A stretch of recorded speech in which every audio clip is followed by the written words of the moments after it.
नमस्कार, शाम के 5 बज चुके हैं। आप जानते हैं वक्त हो गया बहस का नंबर 1 शो ताल ठोक के। आपके साथ मैं हूं अमन चोपड़ा। सवाल आज यह पूछा जा रहा है कि कर्नाटक कोई इस्लामिक गणराज्य है क्या? कर्नाटक, जी हां।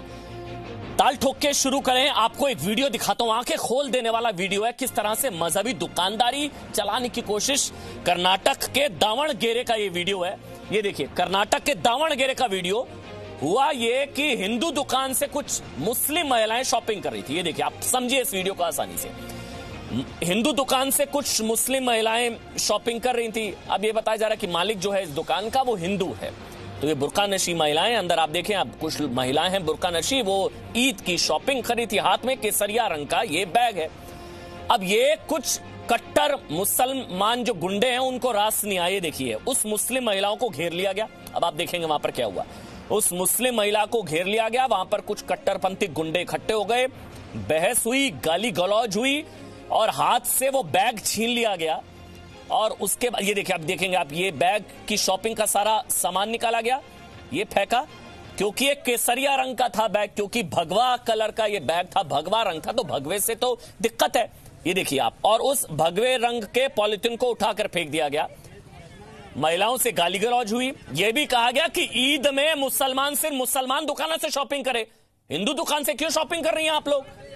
मतलब ये कट्टरपंथी कुछ मुस्लिम गुंडे वहां पर इकट्ठा हुए, महिला को घेर लिया और फिर ये कहा कि ईद पर सिर्फ मुस्लिम दुकानों से शॉपिंग करे मुसलमान, हिंदू दुकानों से शॉपिंग क्यों? यही नहीं, गाली गलौज हुई, मुस्लिम महिलाओं को धमकाया गया, डराया गया, उनके साथ गाली गलौज हुई, उनके हाथ का शॉपिंग बैग छीन लिया गया, वो केसरिया भगवा रंग का उनके शॉपिंग बैग को उठाकर फेंक दिया गया।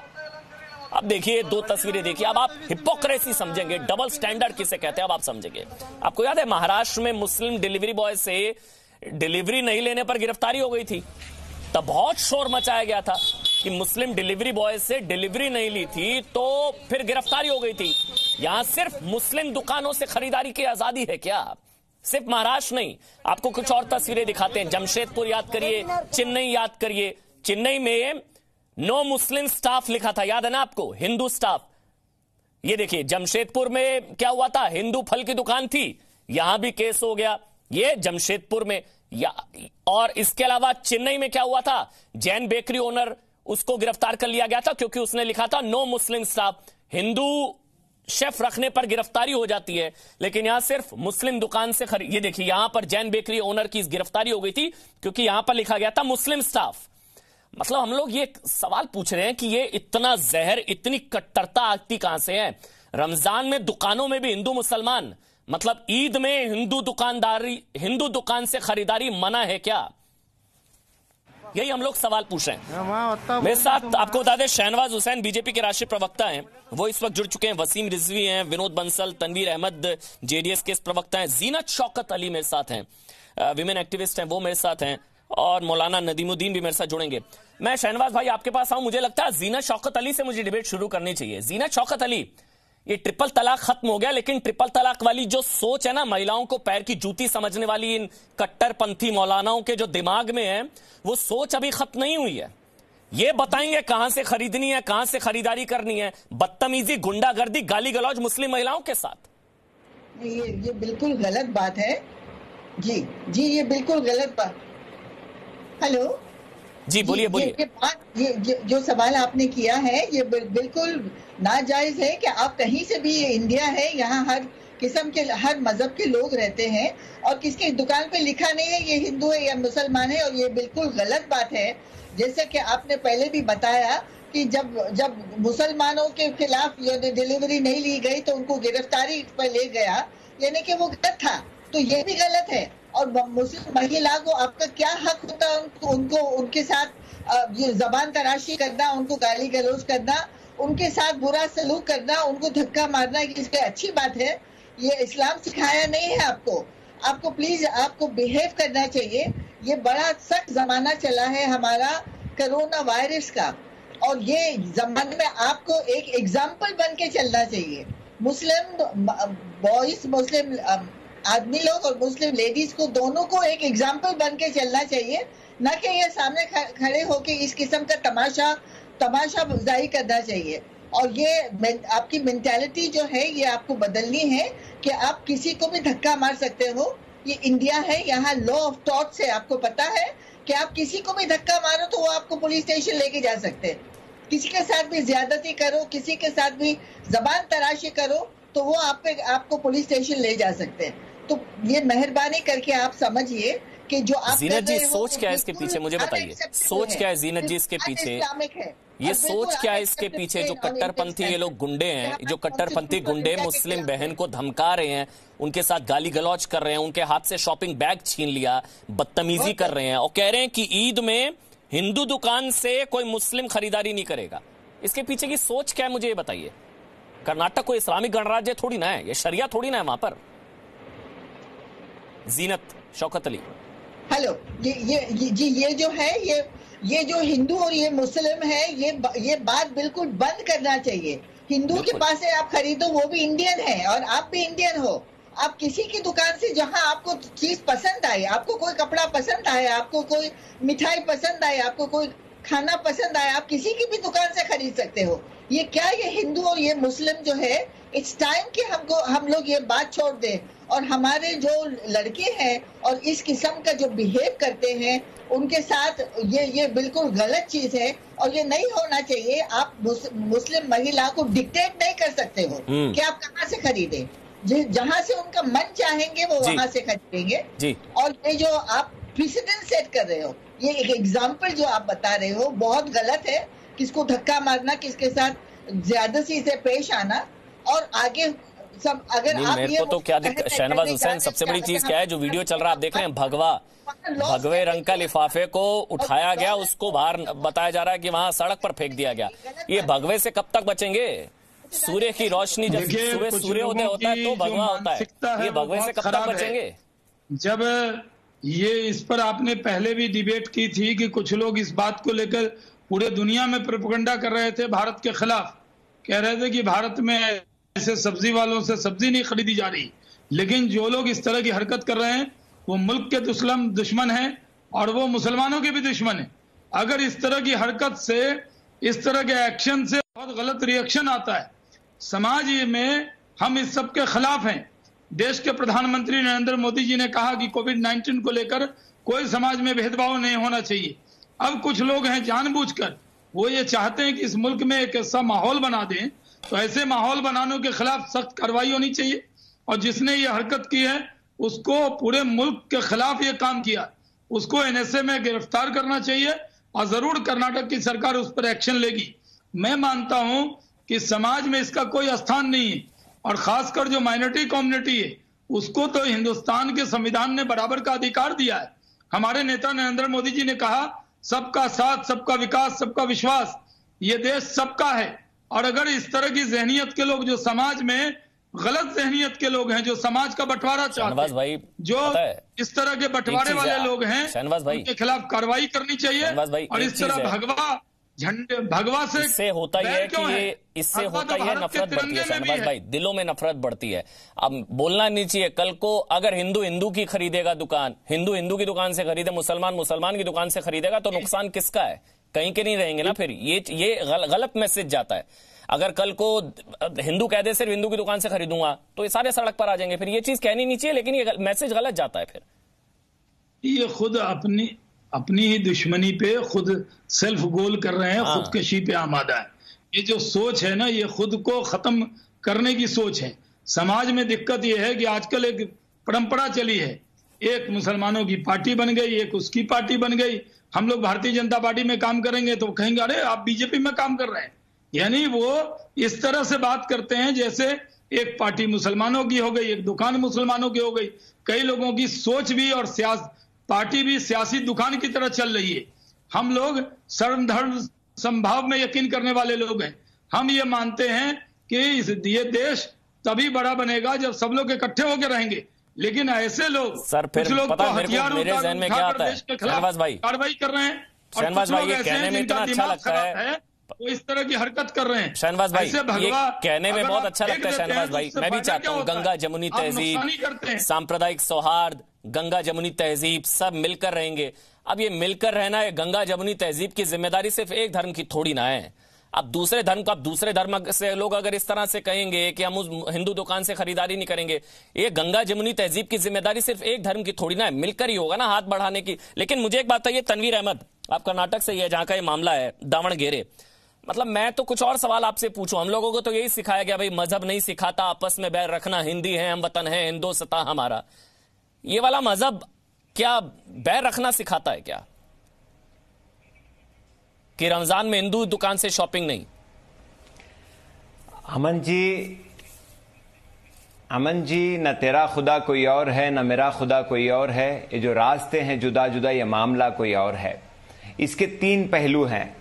आपने मुझे समय दिया है, 3 पहलू मैं बता दूं। पहली बात तो कर्नाटक के तमाम बड़े मुसलमान इदारों ने डिसाइड किया था इस बार ईद की शॉपिंग नहीं होगी, और जितना भी पैसा बचेगा ये माइग्रेंट लेबरर्स को रिहेबिलिटेट करने के लिए दिया जाएगा। पहला मामला। दूसरा मामला, कुछ बेवकूफ युवा, आई रिपीट बेवकूफ युवा ने इसको बहुत सीरियसली ले लिया और इस मामले को कट्टरपंथी गुंडे पूरा बेवकूफ नहीं है, ये गुंडागर्दी है, मुस्लिम महिलाओं के साथ बदतमीजी, गाली गलौज है, कट्टरपंथी गुंडे हैं ये। बीजेपी नहीं, तीसरा मामला, इनको ना इतने शालीन तरीके से तीसरा और सबसे इतना शालीन भाषा का इस्तेमाल इन कट्टरपंथी गुंडों के लिए नहीं, मुझे लगता है फिर आप बचा रहे। देखिए बोलिए कट्टरपंथी गुंडे हैं ये, बात खत्म। ये आप इनके खिलाफ है ना? कट्टरपंथी गुंडे हैं, बेवकूफ हैं, ये हिंदुस्तान के नाम पर कलंक है, सब सोच लें। ये कब कहा था आपने? ये कहाँ तय हुआ? कोई कागज हमने तो देखा नहीं, आपके ट्विटर पे भी नहीं है। मैं चेक करता हूं आपका ट्विटर, आपके ट्विटर पे भी नहीं है। सब आपको अगर शाहनवाज जी आपको नहीं मालूम है तो आपको कर्नाटक के बारे में जानकारी लेनी पड़ेगी। शाहनवाज जी, कर्नाटक के तमाम उलमा ने डिसाइड किया था इस बार ईद की शॉपिंग का पैसा, ईद का शॉपिंग का पैसा माइग्रेंट लेबरर्स को रिहेबिलिटेट करने के लिए दिया जाएगा। मर्सी मिशन का, जिसका मैं भी सदस्य हूं, हमने अभी तक 3 करोड़ रुपए का काम किया है। अरे आप 3 करोड़ का काम किया है। नहीं, मैं नहीं बचा रहा हूं। आप भी उन आरएसएस के और बीजेपी के लोगों का प्रोपेगेंडा की भी निंदा कीजिए, जो हिंदू और मुसलमान को लेकर आकर लड़ाना चाहते हैं। आपकी पार्टी सबसे सक्रिय है इसमें। जो हमारी पार्टी के लोग या संघ का कई संस्थान है जिन्होंने बिना जात पात मजहब के काम किया हो, टेलीविजन पर नहीं बताते। अच्छा, वैसे आप गिनते हैं। तनवीर भाई, आपने बोला मस्जिदों में कोरोना काल में प्रेयर नहीं, घरों में नमाज, आपने बोला ना, है ना तनवीर? मैं अभी आपसे एक सवाल पूछूंगा, मैं उम्मीद करूंगा आप इसका सीधा जवाब देंगे। आपने बोला कोरोना काल में मस्जिदों में सामूहिक नमाज नहीं, घरों में नमाज पढ़ी जानी चाहिए, ठीक। कर्नाटक में कांग्रेस के एमएलसी हैं सीएम इब्राहिम, ध्यान से सुनिएगा पूरा सवाल। कर्नाटक में पूर्व मंत्री और कांग्रेस के एमएलसी सीएम इब्राहिम, इन्होंने चिट्ठी लिखी, मेरे पास चिट्ठी है मुख्यमंत्री येदियुरप्पा को। इन्होंने लिखा कि मस्जिदों में सामूहिक नमाज की इजाजत दे देनी चाहिए ईद के दौरान।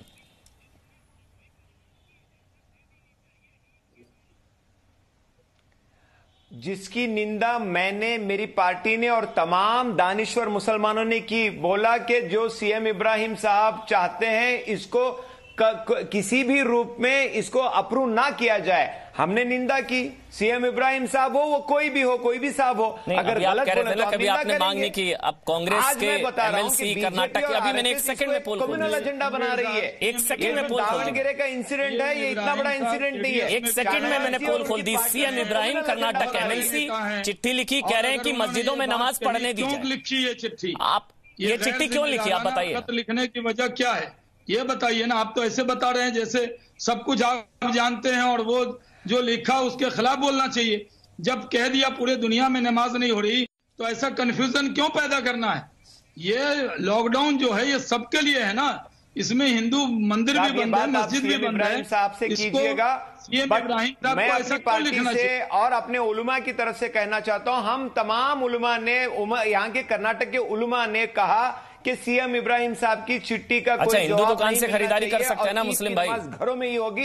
ये कर्नाटक नहीं, हिंदू दुकान से मुस्लिम भाई खरीदारी कर सकते हैं क्या? वीडियो एक बार दिखाऊं मैं आपको? तनवीर भाई एक बार वीडियो देखिए आप, फिर आपसे मैं सवाल लूंगा। एक बार मैं वीडियो आपको दिखाता हूं, आपको भी गुस्सा आएगा इन कट्टरपंथी गुंडों पर, आपको भी गुस्सा आएगा। तो शैतान है। एक बार, हाँ एक बार सुनिए ना, एक बार सुनिए ना। आप ही के कर्नाटक में दावणगेरे का ये वीडियो है, एक बार सुनते हैं। गाली गलौज, बदतमीजी सब कुछ हुआ मुस्लिम। कहीं का मन के लिए नहीं माँ पेड़ा खाना खा तुम्हें पेड़ा को तुम्हें मस्जिद में बोले तो भी तुम्हें है ना शॉपिंग करनी सो तुम्हें घर कहाँ है हाँ ऐलान कर रहे नहीं मस्जिद में वहाँ आप पूछेंगे वहाँ वो मस्जिद होता बोली तुम बोले तो समझ नहीं आ कहीं का मन के लिए नहीं माँ पेड़ा खाना खा तुम्हें पेड़ा को तुम्हें मस्जिद में बोले तो भी तुम्हें है ना शॉपिंग करनी सो तुम्हें घर कहाँ है हाँ ऐलान कर रहे नहीं मस्जिद में वहाँ पता है इसे आप समझिए कि रमजान में मुसलमानों की ना ये सेकुलर शॉपिंग है, ये तो सेकुलर है ना, मुसलमान से मुस्लिम दुकान से खरीदे तो वो सेकुलर है। अब दिक्कत ये हो जाती है विनोद कुमार बंसल जब हिंदू फल की दुकान लिखने पर जो है केस हो जाता है जमशेदपुर में, दिक्कत तब होती है जब महाराष्ट्र में मुस्लिम डिलीवरी बॉय से डिलीवरी ना लेने पर गिरफ्तारी हो जाती है, दिक्कत तब होती है जब चेन्नई में हिंदू स्टाफ रखने पर गिरफ्तारी हो जाती है, नो मुस्लिम स्टाफ रखने पर गिरफ्तारी हो जाती है। इनको ही सारी आजादी है क्या विनोद कुमार बंसल? सारी आजादी इनको है क्या मुस्लिम दुकानों से खरीदे मुसलमान? विनोद कुमार बंसल।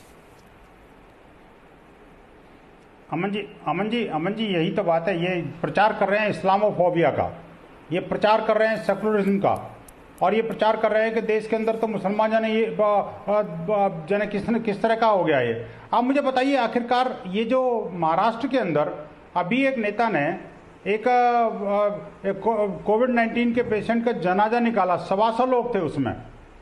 आप देखिए कि आखिरकार उस जनाजे की नमाज में वो महाराष्ट्र जैसे और अपने मुंबई जैसे शहर के अंदर आप जनाजे की नमाज पढ़ रहे हैं, इतनी विषम परिस्थितियों में भी। आप ये बताइए कि आखिरकार अगर कोई महिला किसी हिंदू की दुकान से शॉपिंग करती है तो क्या उसको मार दोगे? आप क्या हिंदुओं का बहिष्कार करोगे? और क्या भारत के अंदर हिंदुओं का बहिष्कार करने की जो सोची है तुमने, अगर यही बात हिंदू के मन में आ गई तो मुसलमानों को क्या होगा? सोचा है आपने कभी? फिर चिल्लाते रहना इस्लामोफोबिया इस्लामोफोबिया इस्लामोफोबिया। आप सांप्रदायिक गेम मत खेलिएगा, आप सांप्रदायिक गेम मत खेलीजिएगा बंसल जी। आपको अगर कर्नाटक की उर्दू नहीं समझ में आती है तो ये आपका प्रॉब्लम है। मैं तो कुवैत के कर्नाटक का उर्दू नहीं समझ में आती है तो हम चाहते हैं देश जुड़ा रहे। आप देश तोड़ रहे हैं, आप देश तोड़ रहे हैं, आप देश तोड़ रहे हैं। देश तोड़ने की बात मत कीजिएगा। मेरी जान जब तक रहेगी मैं किसी को देश तोड़ते हुए बात नहीं सुनूंगा मैं आपकी। भारत पर आक्रमण कर लेंगे। अरे धमकी देते हो यार, आप धमकी देते हो, भारत को धमकी दोगे, भारतीयों की दुकान बंद कराओगे। अरे कम से कम शर्म करो यार, ये तो देखो कि कम से कम भारत में रहते। अरे हम फिर तो ये कौन है? भारतीय नहीं है, हिंदुओं का बहिष्कार, मुसलमान भी भारतीय है। आपसे आप जितने भारतीय उतना ही भारतीय है मुसलमान। आप मुसलमान को बाहर का नहीं बोलेंगे आप। उतना ही क्या होता है भारत में? अगर भारत में आपकी भी भाषा नहीं चलेगी, आपकी भाषा नहीं चलेगी भारत के अंदर, आपकी डराने वाली धमकाने वाली भाषा नहीं चलेगी भारत के अंदर। मैं भी वही इसी देश का पूत हूँ, इसी देश का बेटा हूँ। आप इसको अपने आप से क्यों जोड़ रहे हैं? आप भी क्या हिंदू दुकान से शॉपिंग नहीं करते क्या तनवीर भाई? और आप बात कर रहे हैं, आप इसको अपने आप से क्यों जोड़ रहे हैं? वो उन सिर्फ कट्टरपंथी गुंडों की बात कर रहे हैं। आपकी आप हिंदू दुकान से शॉपिंग नहीं करते क्या? करते हैं, आपकी थोड़ी ना बात कर रहे हैं। नंबर 1। नंबर 2, जिनको सिर्फ मुसलमानों को मुस्लिम दुकानों से शॉपिंग करनी है वो तो 47 में चले गए हैं।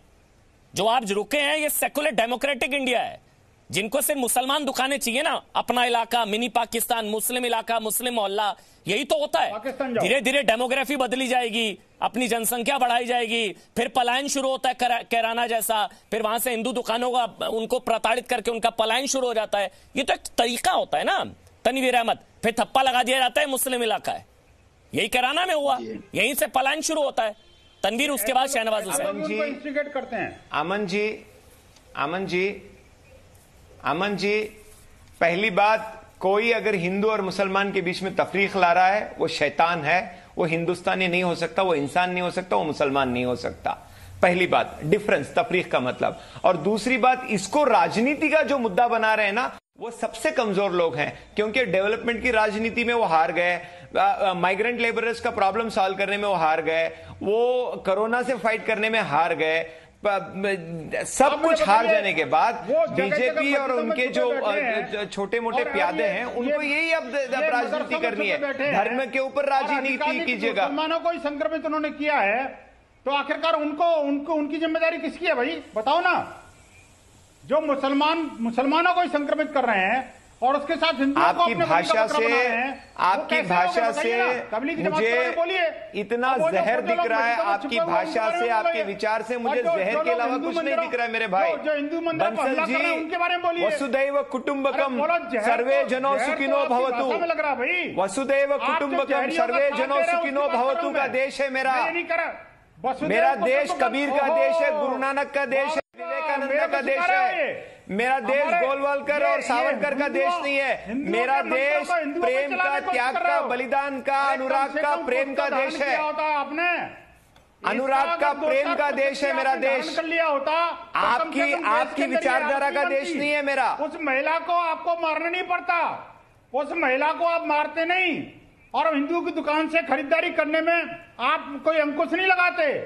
और ये लॉकडाउन के बावजूद भी। चलिए मौलाना नदीमुद्दीन मेरे साथ जुड़ गए हैं, शहनवाज हुसैन, उसके बाद मैं आपके पास आऊंगा। एक कमेंट, मौलाना नदीमुद्दीन मेरे साथ जुड़ गए हैं, इस्लामिक स्कॉलर हैं, बड़े इस्लामिक स्कॉलर हैं।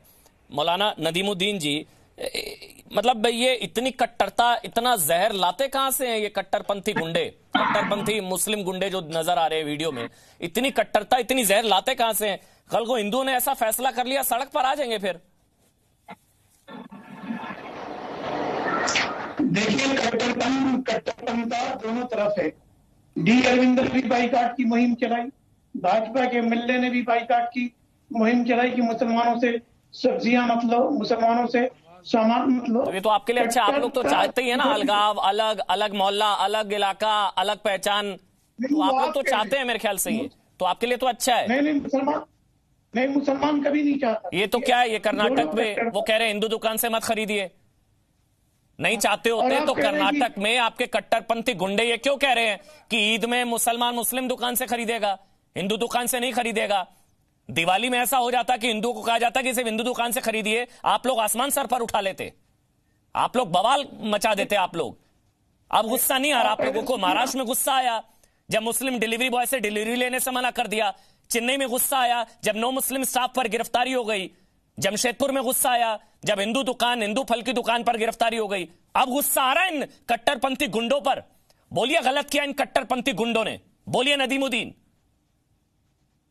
आप सुनेंगे तो मैं बोलूंगा ना। हाँ, आप ही बोलेंगे तो मैं क्या बोलूंगा। कट्टरपंथी गुंडे, मेरी बात सुनिए। देखिए, जिन्होंने इस तरह की हरकत की वो निंदनीय भी है, गलत भी है। बोलिए कट्टरपंथी गुंडों ने गलत किया, कट्टरपंथी गुंडे। भाजपा के एमपी जो कर रहे थे वो क्या कर रहे थे?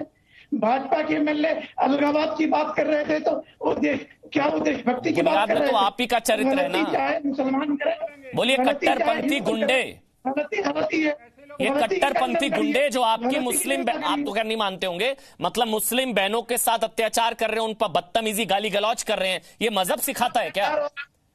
इस्लाम इसकी इजाजत देता है? रमजान में तो शहनवाज हुसैन मुझे एक चीज समझाइए, रमजान में तो ये कहा जाता है कि आप मुंह से सोचिए, आप जहन में भी बुरे विचार नहीं ला सकते, यही है ना रमजान?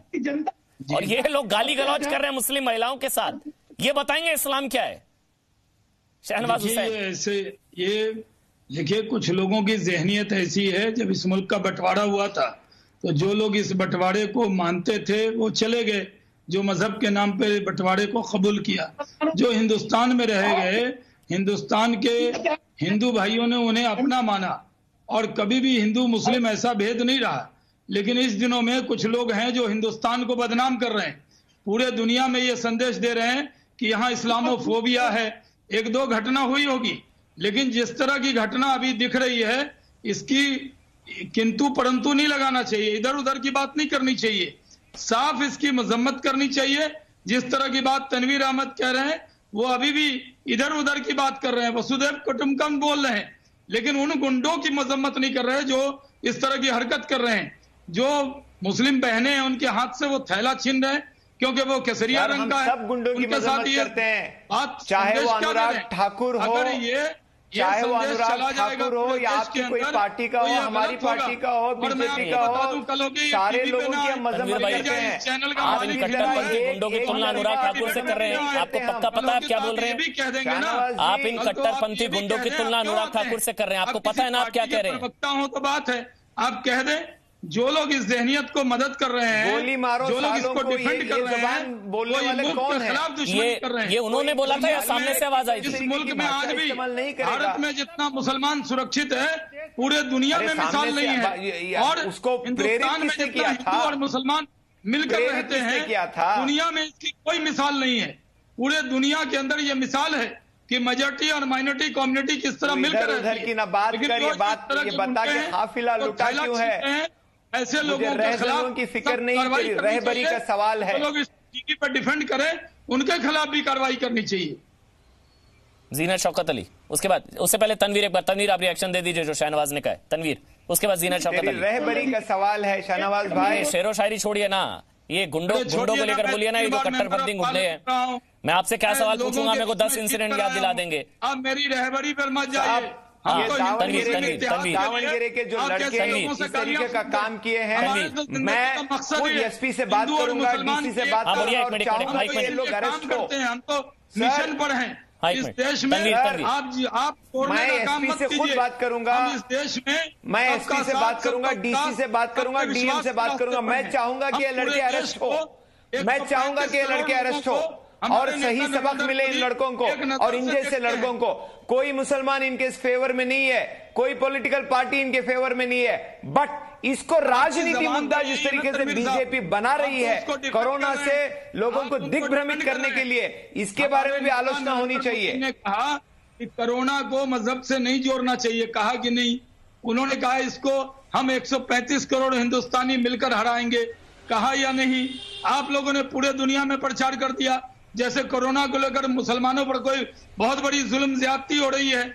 और जफरुल इस्लाम खान जैसे लोगों ने खत लिख दिया कि अगर अरब कंट्री में ये पता लग जाए तो जलजिला कोरोना को लेके मुसलमानों पे ही नहीं, हिंदुओं पे जुल्म हो रहा है आपकी पार्टी की तरफ से, माइग्रेंट लेबरर के ऊपर जुल्म हो रहा है आपकी पार्टी की तरफ से, भूखों को, नंगों को, महिलाओं को, सारे हिंदुस्तान को जुल्म हो रहा है आपकी तरफ से। शाहनवाज भाई, केवल मात्र मुसलमान नहीं, तमाम हिंदुस्तानी का सबसे ज्यादा अगर दुख की बात यह है कि आप लोग चूक गए कोरोना के साथ लड़ाई करने के। अपने मन में मानिए, ऐसे लोगों को कोरोना को हराए नहीं, आप देश को हरा रहे हैं, माइग्रेंट लेबरर्स को हरा रहे हैं, भूखों को हरा रहे हैं, गरीबों को हरा रहे हैं आपकी वजह से। शाहनवाज भाई, और जो लोग मुस्लिम बहनों से थैला छीन रहे हैं वो मुसलमानों के खिलाफ हैं, वो इस्लाम के असूल के खिलाफ है, वो मुसलमानों का नुकसान करेंगे। अगर हिंदू तय कर देगा कि मुसलमान की वही मेरा सवाल फिर से वही, ट्रिपल तलाक खत्म हो गया, लेकिन ट्रिपल तलाक वाली जो सोच है ना, जो जहनियत है, वो इनके दिमाग से नहीं गई है मेरे ख्याल से अभी भी।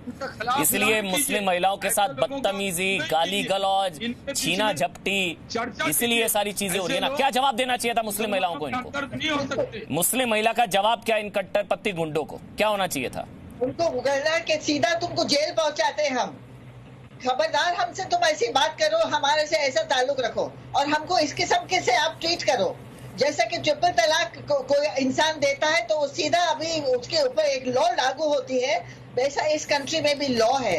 किसकी मजाल है कि कोई लड़की को हाथ लगाए या कोई महिला को हाथ लगाए या उसके पास से ये छीने, और वो भी मुसलमान लड़की जहाँ इस्लाम की तहजीब ये है कि आप लड़की को देखो तो नजर नीची करो, तमीज से बात करो, बदतमीजी नहीं होना चाहिए। आप इससे मत खरीदो, आप उससे मत खरीदो, इस किस्म का डिक्टेटरशिप ये तो बिल्कुल गलत बात है। और एक चीज मैं और कहना चाहूंगी, जो भी वो मिस्टर इब्राहिम ने कहा है और इस किस्म का जो स्टेटमेंट उन्होंने कहा है, it is a very irresponsible statement. किसी के पास से भी आए, and I think the Congress party also distance themselves from them, from such people. इस किस्म के लोग जो है वो शुरू करते हैं बात और फिर वो बात आगे बढ़ती है। इसका जब आपको पता है कि एक डिजीज है जो कंटेजियस है, जो आपको लग सकती है, जिसमें पाबंदी है, जहां कोई मजहब के लोग कितने भी फेस्टिवल्स आए कोई भी नहीं सेलिब्रेट हुआ, और सऊदी अरेबिया ने भी ये डिक्टम भेजा है कि तुम घरों में ईद की नमाज पढ़ो, तो इनको क्या मतलब है ये बात करने के लिए? और इस किस्म के लोग को these voices have to be subdued। और जो ये लड़के जो हैं और जो कोई भी है, हिंदू है, मुस्लिम है, या यहाँ जो मुस्लिम लड़के ने बदतमीजी की, उनको उसका जवाब देना पड़ेगा।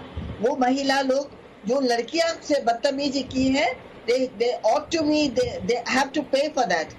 और ये दूसरी बात मैं कहना चाहती हूँ, ये जो राजनीति जो ला रहे हो हिंदू मुस्लिम, हम लोग हमारे हिंदुस्तान में ये बात आनी ही नहीं चाहिए। आप जहां से चाहे खरीदो, आप जहां भी चाहे जाओ। नहीं, मुझे पता क्या लगता है, मैं विनोद बंसल जी, आप मेरे ख्याल से इसको बेहतर तरीके से समझा सकते हैं। विनोद बंसल जी, ये क्या ये सिर्फ इक्का दुक्का कट्टरपंथी गुंडों का मामला है कि एक इस तरह का जो स्टैंड अलोन इंसिडेंट है, या ये एक सोच होती है कि किस तरह से मतलब जो है धीरे धीरे इलाके पर कब्जा किया जाए, डेमोग्राफी बदली जाए, सिर्फ अपने धर्म के लोग रह जाएं, हिंदुओं का पलायन शुरू हो जाए, उनको हैरास किया जाए, फिर वो हिंदू दुकान वाले जो है उनका बहिष्कार करके वो शटर डाउन करके चले जाएं, हिंदू मकान बिकाऊ है लिखकर, जैसा कैराना में हुआ, फिर वो इलाका पूरा अपना हो जाता है। ये सोच है ना, जो मुझे लगता है ये वही है, उसी तरफ बढ़ते हैं लोग धीरे धीरे। कैसे किया जाता है?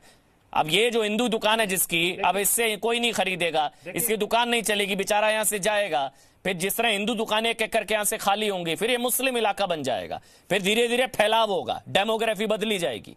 यही है ना, कब्जा करना धीरे धीरे, जिहाद एक तरीके का। बिल्कुल एकदम। देखिए सुधीर चौधरी जी ने जिहाद की जो परिभाषा दी थी, उस जिहाद की परिभाषा से ये सब लोग बिलबिला गए। उस जिहाद में एक इकोनॉमिक जिहाद भी था, आपको ध्यान होगा। उस इकोनॉमिक जिहाद में यही तो था कि भाई ये एक ग्रुप बना करके और उसके अंदर प्रचार करेंगे कि हम सिर्फ अपने लोगों से खरीदेंगे। और आपको इसका मिसाल देता हूं, देखिए जब शाहीन बाग चला था, उस सीए के विरोध में जो आंदोलन चले थे पूरे देश भर में, जो धरने प्रदर्शन उन्होंने किए थे, वो इलीगल प्रोटेस्ट में शाहीन बाग के अंदर, दिल्ली के अंदर, आपको याद होगा, एक मुसलमान ने खुद मंच से खड़े होकर कहा था कि हमें हिंदुओं का आर्थिक बहिष्कार करना है। और ये एक बार नहीं, कई बार हुआ है, सार्वजनिक मंचों से कहा है। मेरे पास अनेक वीडियो ऐसे हैं जहां पर कि इन्होंने साफ साफ कहा है कि हिंदुओं से हम कोई चीज नहीं खरीदेंगे, लेकिन किसी हिंदू संगठन ने नहीं कहा इस बात को। लेकिन ये बात सोचिए कि अगर हिंदुओं ने ऐसा कर दिया, जो अभी चाहे 79% है, अगर उन्होंने ऐसा सोच लिया, हिंदुओं ने अगर मुसलमानों का आर्थिक बहिष्कार करने की सोच ली, तो उनका क्या होगा? हाँ, फिर कम्युनल हो जाएगा। अभी कम्युनल नहीं दिख रहा है, तो सेकुलर शॉपिंग। लेकिन और जो सार्वजनिक मंच पर ये दिल्ली के देश की राजधानी में इस तरह कहते हैं, और ये जो आर्थिक जिहाद चला रहे हैं ये लोग, उस जिहाद का क्या जवाब है? शहनवाज जी आ रहा हूं। क्या हिंदुओं को क्या चूड़ियां पहन रखी हैं? ये हम नहीं कर सकते इस काम को। और देखिए जो हिंदुओं ने मना किया तो हम मुसलमानों नहीं रखेंगे, उसके पीछे कारण था। जैन जो दुकान थी, मिठाई की दुकान थी, उसने कहा भाई चलो मैं चूंकि जैनी सामान बेचता हूं और प्योर शुद्ध होना चाहिए और वेजिटेरियन होना चाहिए, तो इसलिए मैं मुसलमान नहीं रखता, क्योंकि वो नॉन वेजिटेरियन होते हैं। अब दूसरी तरफ मैं बात करता हूं, क्या मुसलमान किसी हिंदू की दुकान से मीट खरीद सकता है क्या? पूछिए अपने सारे पैनलिस्टों से, कौन मुसलमान है जो कि हिंदू की दुकान से मीट खरीदेगा, और कौन मुसलमान है जो कि नॉन हलाल सर्टिफाइड सामान खरीदेगा? अगर वो ऐसा नहीं कर सकते तो मुझे क्यों कंपेल करते हो? मैं भी किसी मुसलमान की दुकान से कुछ नहीं खरीदूंगा। बोलिए, मैं भी हलाल सर्टिफाइड किसी भी चीज को नहीं खरीदूंगा। मेरा कोई हिंदू बंधु हलाल सर्टिफाइड किसी भी प्रोडक्ट को नहीं खरीदेगा। और अगर ऐसे ही करेंगे तो हमें भी ये करना पड़ेगा कि हाँ, कोई भी हिंदू मुसलमान की दुकान से नहीं खरीदेगा। लेकिन इस मानसिकता को बदलना पड़ेगा, देश के हित में नहीं है। मैं भी बता रहा हूं विनोद कुमार बंसल जी, हमको तो यही सिखाया गया है। देखिए विनोद कुमार बंसल जी, मैं इन चीजों में भरोसा नहीं रखता, ना विश्वास रखता हूं। इस चीज को डिमोटिवेट करना चाहिए। हम लोगों को यही सिखाया गया, भाई रमजान में राम है, दिवाली में अली है। ये इन कट्टरपंथी गुंडों की क्या औकात की इस संस्कृति गंगा जमुनी तहजीब को तोड़ दे। क्यों शहनवाज हुसैन साहब, रमजान में राम, दिवाली में अली, इन कट्टरपंथी गुंडों की क्या औकात कि ये इस गंगा जमुनी तहजीब को तोड़ दे।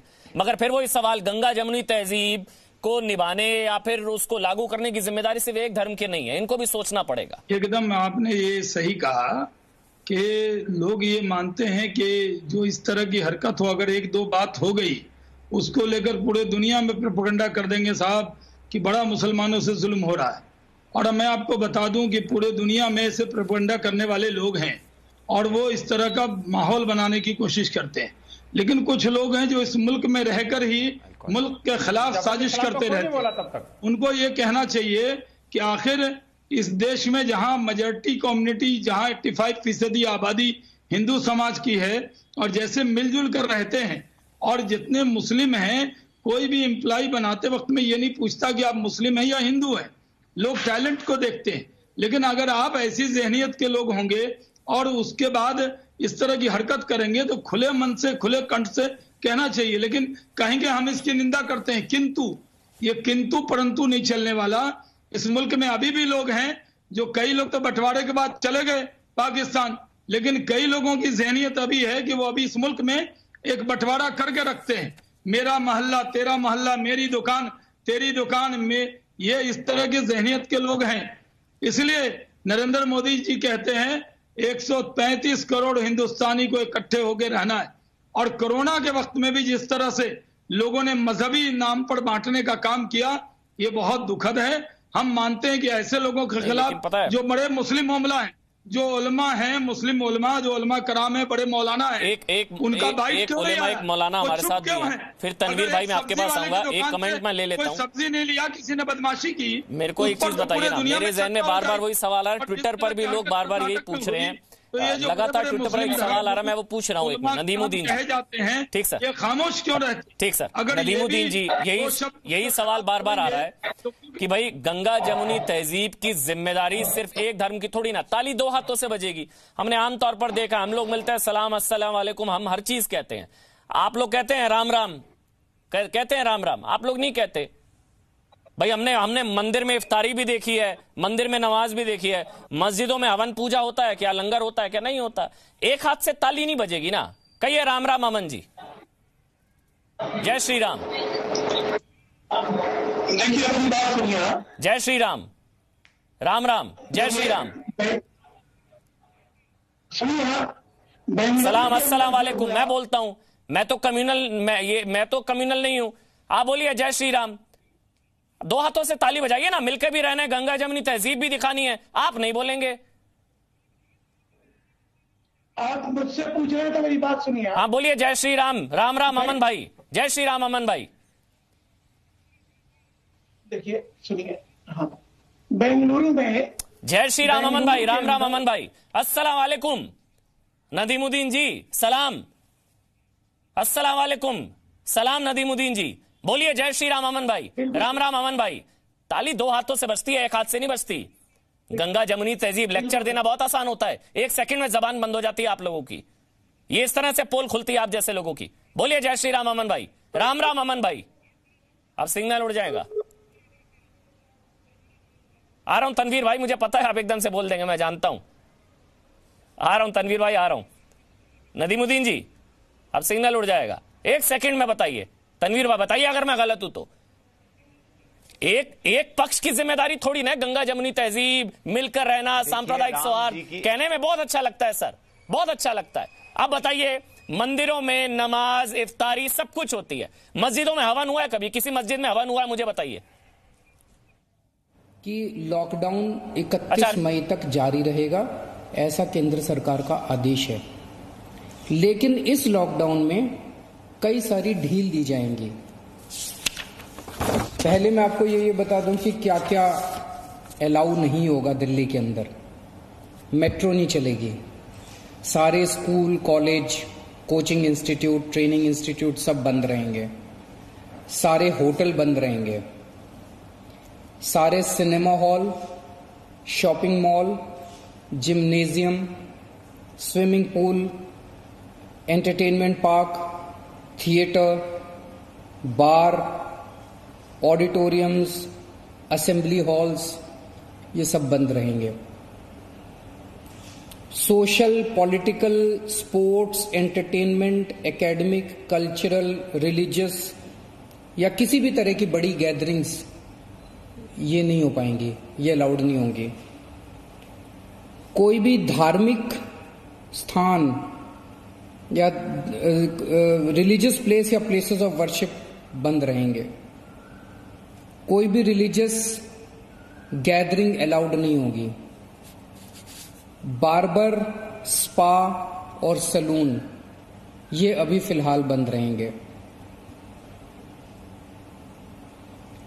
शाम को 7 बजे से सुबह 7 बजे तक घर से निकलना अलाउड नहीं होगा, केवल एसेंशियल सर्विसेज के लिए अलाउड होगा। 65 साल से ऊपर की उम्र के लोग, 10 साल से छोटे बच्चे, प्रेग्नेंट महिलाएं और जिन लोगों को दूसरी बीमारियां हैं जैसे डायबिटीज, दिल की बीमारी, ऐसे लोग का घर से निकलना वर्जित होगा, क्योंकि इन लोगों के लिए कोरोना जानलेवा साबित होता है। रेस्टोरेंट्स को खुलना अलाउ होगा, लेकिन वहां बैठ के खाना अलाउड नहीं होगा, केवल रेस्टोरेंट्स में होम डिलीवरी अलाउ होगी। स्पोर्ट्स कॉम्प्लेक्स और स्टेडियम ये खोल दिए जाएंगे, लेकिन यहां किसी भी मैच के दौरान दर्शक अलाउड नहीं होंगे। ट्रांसपोर्टेशन को खोला जा रहा है, तो auto rickshaw, e rickshaw, cycle rickshaw ये अलाउड होंगे, लेकिन केवल एक पैसेंजर। टैक्सी, कैब्स ये अलाउड होंगे, लेकिन केवल 2 पैसेंजर्स। ग्रामीण सेवा, फटफट सेवा, इको फ्रेंडली सेवा ये अलाउड होंगे, लेकिन केवल 2 पैसेंजर्स। मैक्सी कैब में केवल 5 पैसेंजर्स और आरटीवी में 11 पैसेंजर्स। लेकिन हर सवारी उतरने के बाद ड्राइवर की जिम्मेदारी होगी कि वो सवारी वाले एरिया को डिसइंफेक्ट करेगा, ताकि जो अगली सवारी बैठती है उसको भी खतरा ना हो और ड्राइवर को भी खतरा ना हो। कार पूलिंग या कार शेयरिंग अलाउड नहीं होगी एग्रीगेटर्स वालों को। दिल्ली में बसें चलना चालू हो जाएगा, एक बस में 20 से ज्यादा पैसेंजर्स अलाउड नहीं होंगे। बस में चढ़ने के पहले हर पैसेंजर की स्क्रीनिंग की जाएगी और हर बस स्टॉप के ऊपर ट्रांसपोर्ट डिपार्टमेंट की जिम्मेदारी होगी कि सोशल डिस्टेंसिंग मेंटेन करे, बसों के अंदर भी और हर बस स्टॉप के ऊपर भी। तो होटल रेस्टोरेंट होम डिलीवरी की इजाजत होगी, लेकिन होटल रेस्टोरेंट सब बंद रहेंगे। दिल्ली में लॉकडाउन को लेकर तमाम नियम बताते हुए, गाइडलाइंस बताते हुए केजरीवाल जाते जाते तनवीर 20 सेकंड्स में आपको दे रहा हूं concluding comment. Tanveer 20 seconds please.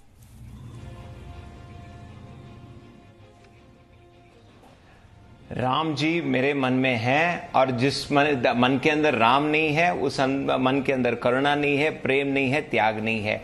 कोई राम जी की जय बोले या ना बोले, हिंदुस्तान के हर हिंदुस्तानी के मन में राम बसता है, चाहे वो हिंदू हो कि मुसलमान हो। ये हिंदुस्तान कभी तोड़ा नहीं जा सकता। ये हिंदुस्तान गंगा जमुनी तहजीब का था, है और रहेगा। मेरे बच्चों को बेहतर हिंदुस्तान बनाने की आपकी और मेरी जिम्मेदारी है। जिम्मेदारी दोनों हाथों से ताली बजेगी, बस वही मेरा सवाल था। मैं चाहता हूं दोनों हाथों से ताली बजे। बहुत बहुत शुक्रिया तनवीर भाई, थोड़ा सा समय का थोड़ा सा अभाव था। बहुत बहुत शुक्रिया तनवीर आपका, जीनत जी आपका, शहनवाज हुसैन आपका। लेकिन दुकानों में हिंदू मुसलमान नहीं होना चाहिए, ये हम ताल ठोक के मानते हैं। जी न्यूज टेक एक बार मैं आपको जल्दी से बता देता हूं, कानून और सख्त किए जाए जिससे दोबारा घटना ऐसी ना हो। कट्टरपंथ की ऐसी सोच पर कड़ी कार्रवाई जरूरी है। बहुत बहुत शुक्रिया, ताल ठोके देखिएगा। अगर कपड़े मैंने ही गंदे किए तो मैं ही धोऊंगा। No signal, no worry. Presenting Z News app with live TV, latest updates and expert opinion. Available on Google Play and App Store. Download it now.